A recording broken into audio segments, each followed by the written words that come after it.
I'd now like to introduce our guest speaker, Susan B. Anthony.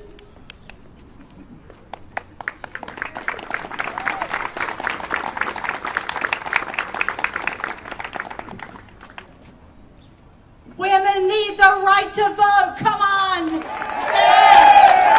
Women need the right to vote. Woo! One more time. Women need the right to vote. Thank you so much. Yes. We need that right to vote. Are we going to stand around another 100 years? No!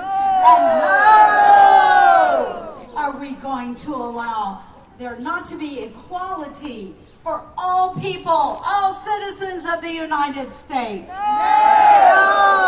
I hear it coming from you. Now we need to spread the word. Thank you for inviting me to come today. My name is Susan B. Anthony. I was born the second oldest of 6 children in a family of Quakers. In my family, all people were considered equal. All people of all genders, all races, considered equal. My father was perhaps a little bit strict. He allowed no music and no toys in our home because he felt like they would take away from our education. We really didn't have much time for that because my father's cotton mill was right across the street from our home. And he hired teenage girls to be able to work in his cotton mill. He also, let me come join you. Is this a little better? Yeah. Some of y'all are looking past it. And yes, he thought that it would be the best thing for us to be able to devote our time to cooking and cleaning and doing laundry. And when I wasn't busy with my chores, I loved to go outside. I loved to be among the wildflowers and to catch snowflakes on my tongue. Living near Rochester, New York, I had plenty of opportunity for that. My grandfather taught me how to read when I was just 3 years old. I read so much that my eyes crossed, but they were restored. See, you can hardly tell that now, can't you? My parents became very disillusioned with public education because a male teacher refused to teach me how to do long division just because I was a girl. So they sent me to an all-girls boarding school in Pennsylvania. And they dwelled on our mistakes, and I really was very unhappy there. I had to quit that school in 1837 because of the economic downturn throughout the country. Oh, I bet you remember that economic downturn, don't you, ma'am? I thought so. Well, my father lost the mill, and my parents lost their house, so I had to take a job. Just about the only job available to women at that point was to be a teacher. My family needed the $100 a year that I made as a teacher. When things began to get better economically, I decided my family no longer needed the money. I decided that I would just buy me some pretty dresses and start dating. Several men asked me to marry them. I turned them all down because you see, at that point, a married woman was not allowed to speak out in public. And I had these burning issues on my heart of slavery and also of equality for women. I suppose that'd have been probably hard to get along with as a wife also. Well, in 1848, I heard about a woman who felt the same way that I did. Her name is Elizabeth Cady Stanton. I imagine some of you know her, don't you? Fine woman. She also believed that women should have the right to vote. With these 3 passions in my heart, I decided that it would be better for me just to go throughout the country as much as possible and make these ideas available to people. In 1849, I started working at the first woman-owned newspaper in the United States called The Lily.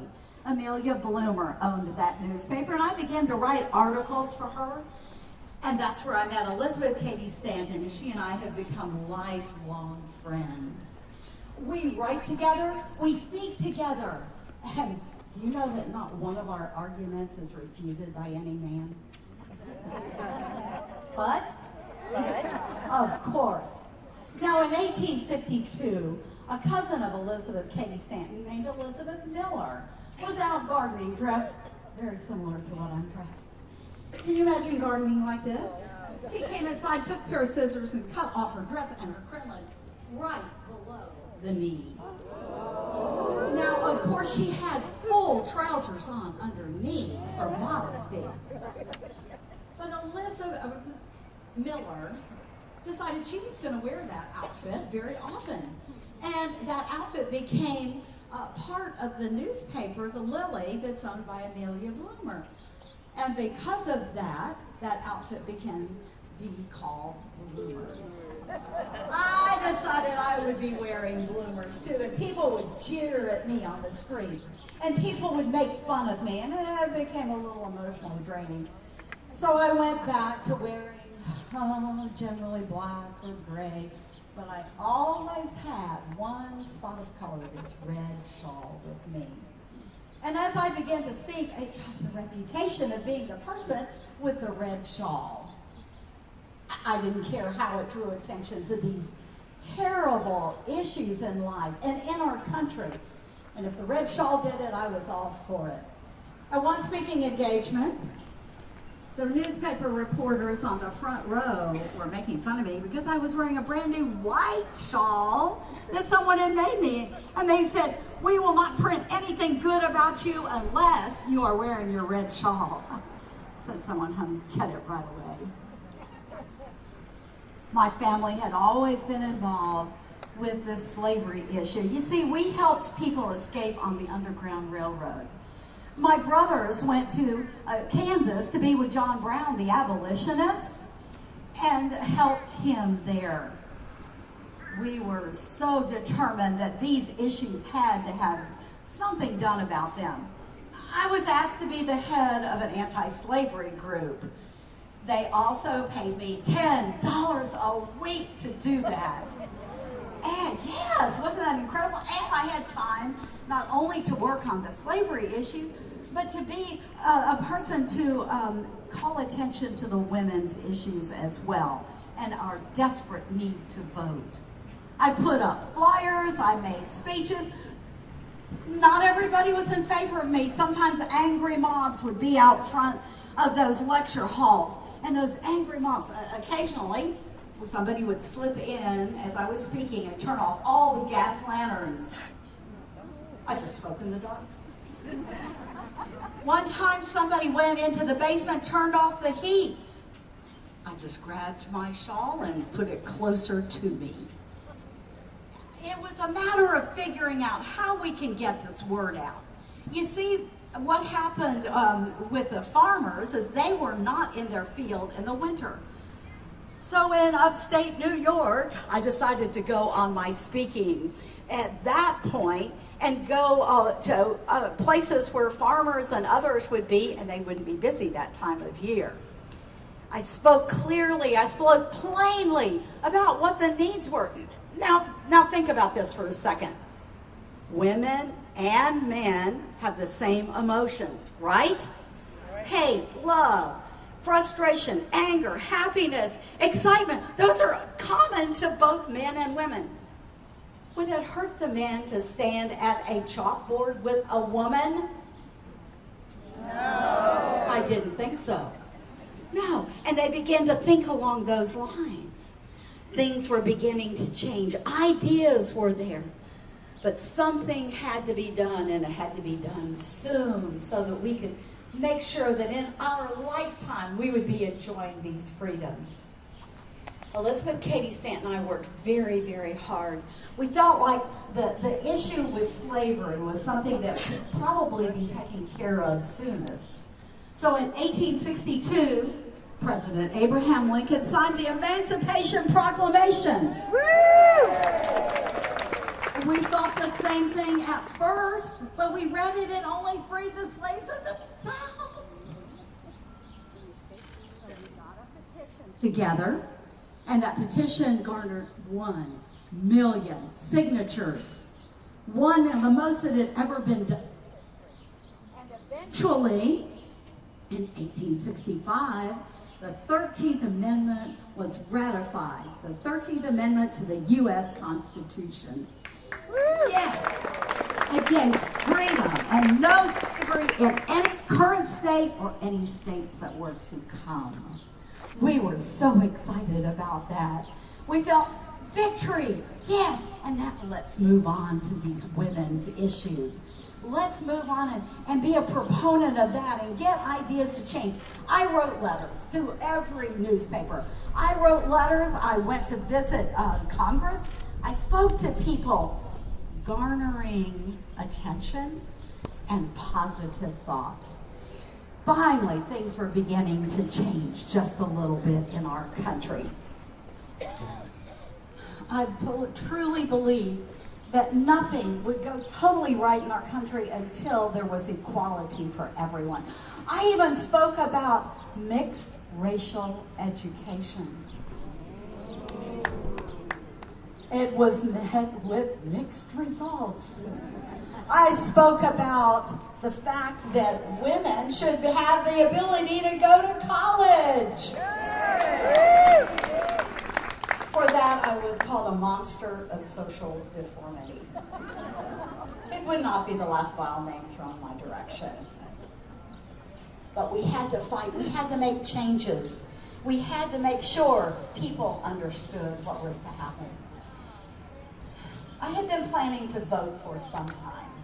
And that election of 1872, when it rolled around, I bet you know, maybe your husband voted in that election, didn't he, ma'am? Yes. Well, in that election, it was Ulysses S. Grant versus Horace Greeley. And I had determined I was going to vote because right before that, the 14th Amendment was ratified, and it said all citizens of the United States have the privilege to vote. I'm a citizen of the United States. I should have the right to vote. So my sisters, Mary, Hannah, and Guelma, and 12 of our friends went to the registrar's office, which was the barbershop in Rochester, New York, and we registered to vote. And the registrar said, oh, I don't think I can do this. Well, we gave him a copy of the 14th Amendment. He read it, and he said, well, okay. A few days later, we went back, and we voted, all 16 of us. Yes, we did.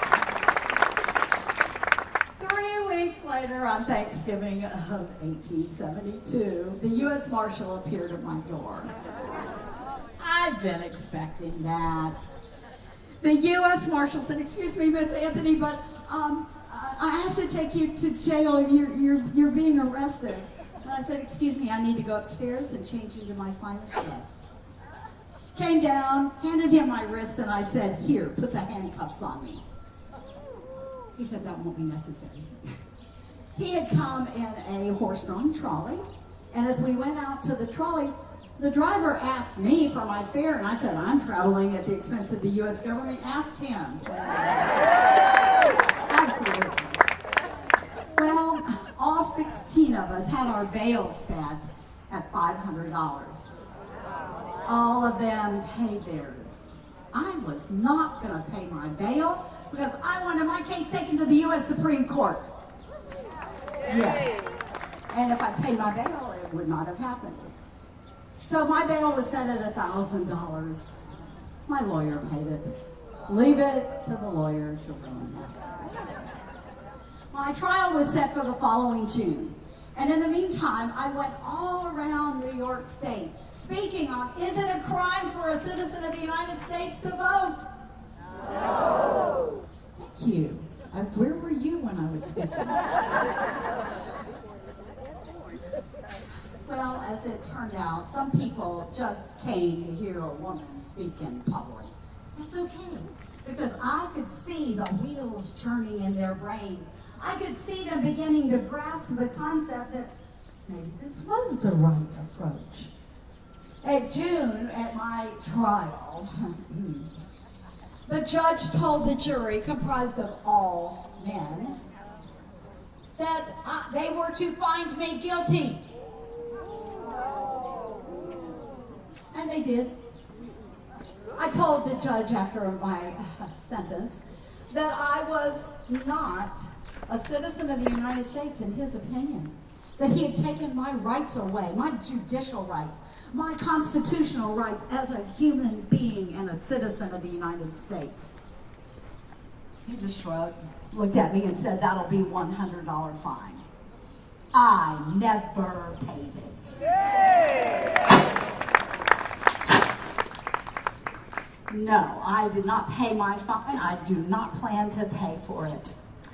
Now, as I have gotten older, I've decided to slow down just a little bit with my speaking engagement because we still don't have that right to vote. And when I turned 86, and since it's now 1906, just recently, I got well wishes from people all over the country. I didn't want well wishes. I wanted Theodore Roosevelt, who sent me well wishes. I just wanted him to speak to Congress.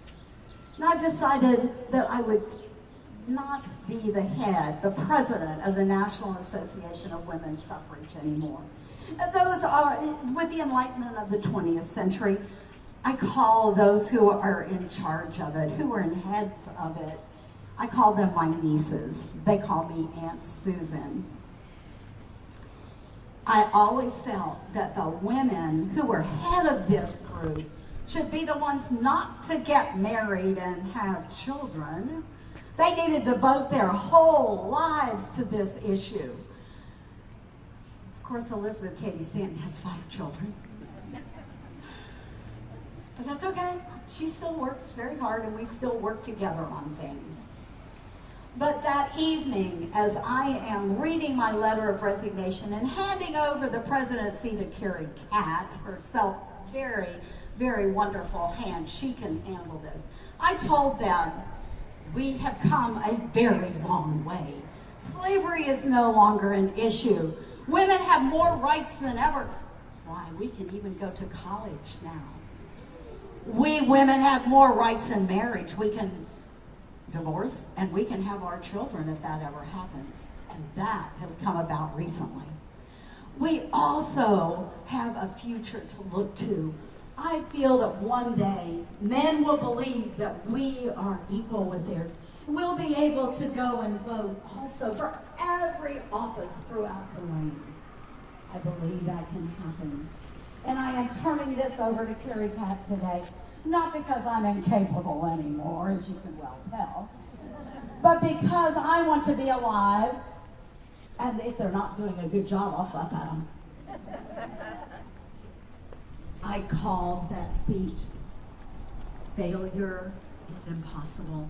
With what I see here on your faces today, what I am reading in the papers, and what friends of mine in Congress are saying, perhaps one day we will do that, because failure truly is impossible.